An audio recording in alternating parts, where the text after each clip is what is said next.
Sveiki. Šiandien kalbam apie Icon 2 sistemą, šildymo, vėsinimo, grindų, radiatorių, šildymo automatiką. Sulaukiam klausimų, kuo skiriasi Icon 2 nuo Icon 1. Ir Icon 2 turim Basic ir turim Icon 2 Advanced valdiklius. Tai trumpai esminiai skirtumai tarp Icon 1 ir Icon 2. Nebeliko 10 kanalų valdiklio Icon 1 sistemoje, naujasis Icon 2 yra 15 kanalų. Esminis skirtumas atsirado galimybė prijungti pavaras 230 voltų prie 24 voltų sistemos. Na, sakykime, visą laiką būdavo taip, kad jeigu automatika yra 24 voltų išmani, tai ir pavaros yra 24 voltų ir termostatai yra 24 voltų. Šiandien dienai turim galimybę pasirinkti, valdiklis yra dabar išjungtas iš maitinimo ir tarkim, aš galiu tiesiai, šiai situacijai esant, aš galiu jungti pavaras tiesiai 220 voltų, štai čia į tas jungtis. Jungtis yra greitos ir labai patogios montuoti, sakykime, aš galiu iš montavimui paspaudžiu, bet su montavimui man užtenka tik tais, reiškia, nenuėmus galą, jeigu laidas, sakykime, yra monolitas arba su antgaliuku, aš galiu tiesiog įkišti, užspausti ir greitai sumontuoti. Taigi, grįžtant prie pavarų, pavaros jungiamos 230 voltų, jeigu norim pavaras jungti 24 voltų, ištraukiam šitą trumpiklį, imam konverterį, kitaip sakant, transformatorių, ir tą transformatorių įdedam štai šitą vietą. Taip, porą varžtelių, įstatom štai čia transformatorių ir užtvirtinam čia porą varžtų, kad jisai laikytųsi. Taigi, conversion modulis, kuris padaro pavaras 24 voltų. Ką rinktis?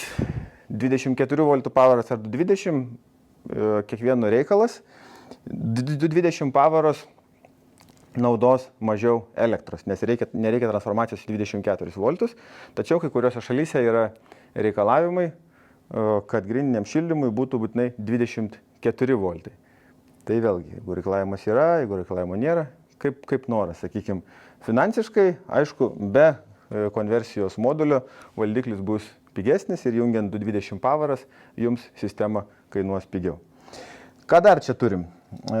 Lygiai taip pat kaip ir Icon 1 valdiklyje turėjom išėjimą siurbliui cirkuliaciniam. Cirkuliaciniam siurbliui yra išėjimas 230 voltų, jau reiškia išėjimas po įtampą. Taip pat yra padarytas išėjimas 220 voltų, čia labiau advanced moduliui, kai reikia daryti perjungimus su pavaromis, išėjimas katilui.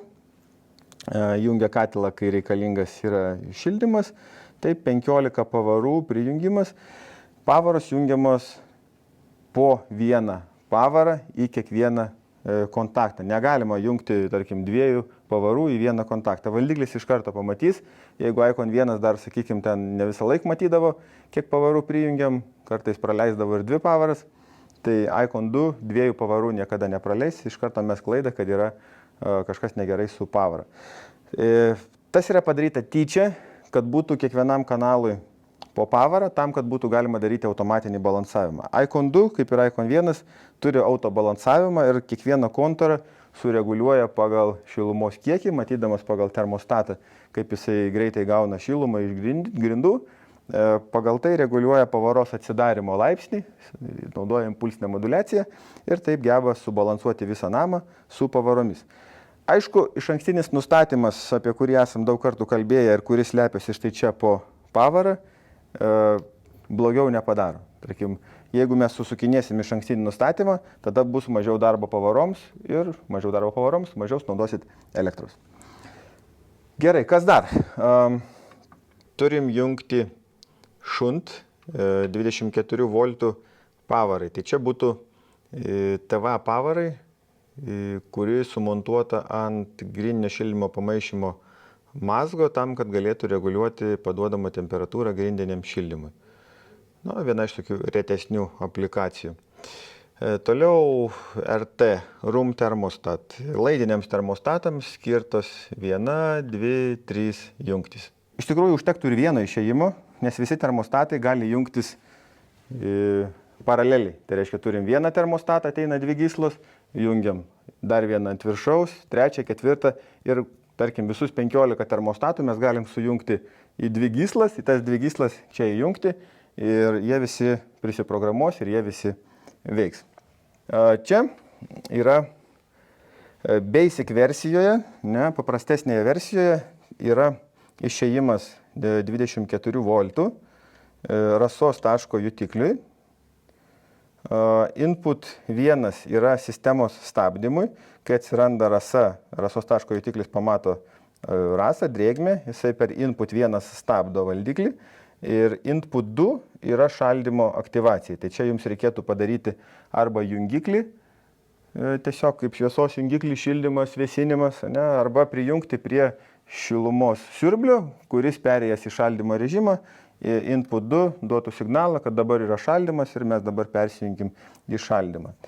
Ir čia dar turim PT 1000 jutiklį, kuris gali perjungti sistemą iš šildymo į aušinimą pagal temperatūros jutiklį.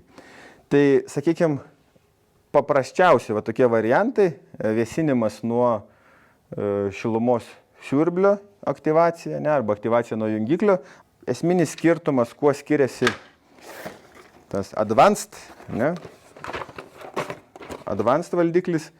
Programuojant advanced valdiklį, jūs turėsit aušinimui daugiau funkcijų. Galėsit pasirinkti 4-vamzdę sistemą, kai, sakykime, ateina iki kolektoriaus 4 vamzdžiai, 2 šildymui, 2 aušinimui ir tada valdiklis gali pats atidaryti šildymo vamzdžius arba aušinimo vamzdžius, paleisti jūsų grindinį šildymą. Žodžiu, turint 4-vamzdę sistemą, tada jums būtinai reikalingas advanced valdiklis. Bet 99% atvejų tikrųjų basic valdiklio užtenka. Kas dar, sakykime, kitaip Icon 2 negu Icon 1, tai čia turim iš šono 2 antenas. Viena antena yra naudojama, taip, prisiminkim, kuri, žiūrim instrukciją. Taip, viršutinė antena yra naudojama termostatams.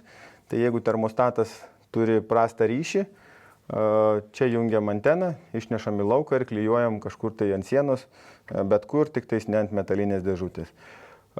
Antena apačioje, B antena yra reikalinga app moduliui, tiksliau ELI moduliui, per kurį jūs išeinate į internetą.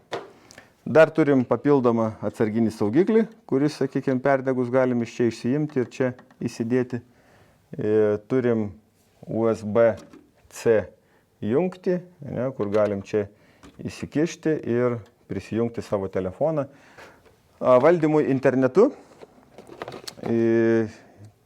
Icon 2 valdiklis valdomas yra per ELI programėlę, per ELI appsą, todėl tam yra reikalingas jums ELI gateway, o štai šitas daiktas, ir ELI gateway jungiasi prie jūsų namų tinklo laidų, tiesiog internetiniu kabeliu, ir maitinamas jisai yra per USB jungtį, jam reikalingas 220 lizdas.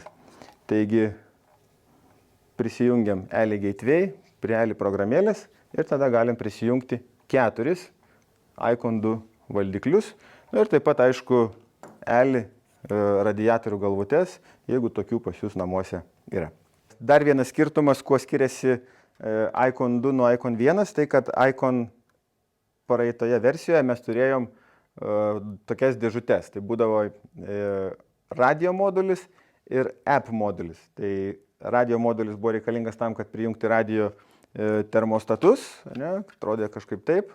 Jeigu norėjom prijungti programėlę ir valdyti telefoną, mums buvo reikalingas dar vienas app modulis. Tai Icon 2 radio modulis, tai šitas radio modulis jau yra įdėtas tiek į Basic, tiek į Advanced versiją. ir jūs galite jungti termostatus tiek laidinius, tiek belaidžius prieš tai šito valdiklio. Vienintelis dalykas, jeigu norėsit valdyti telefonu, jums bus reikalingas ELI Gateway modulis, prie kurio taip pat jungiasi ir ELI radiatorių termostatai. Kągi, visai nemažai pakalbėjom. Ačiū už dėmesį ir iki kitų kartų.